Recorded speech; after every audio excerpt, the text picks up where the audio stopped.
এখনো এই সমাজ একটি মেয়ে দুঃখ কষ্ট বেদনা বোঝে না।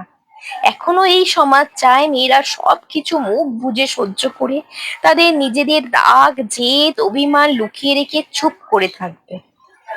সমাজের কোনো নিয়ম মেয়েরা ভাঙতে পারবে না।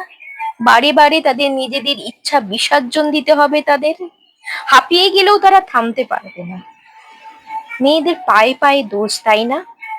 মেয়েরা চাকরি না করলে আরামে ঘরে খেয়ে খেয়ে মোটা হয়ে যাচ্ছে শুনতে হয়, আর চাকরি করলে বাড়িতে দেরি করে ফিরলে তাকে দুশ্চরিত্র শুনতে হয়।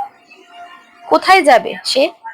কিন্তু জানো তো, মেয়েরা যেমন মন প্রাণ দিয়ে ভালোবাসার ক্ষমতা রাখে, তেমনি কিন্তু ঘৃণা করারও ক্ষমতা নিয়ে জন্মায়। প্রতিটি মেয়েকে নিজের পায়ে দাঁড়ানো উচিত, কারণ সব শেষে এই সমাজ তোমার যোগ্যতাটাই দেখবে।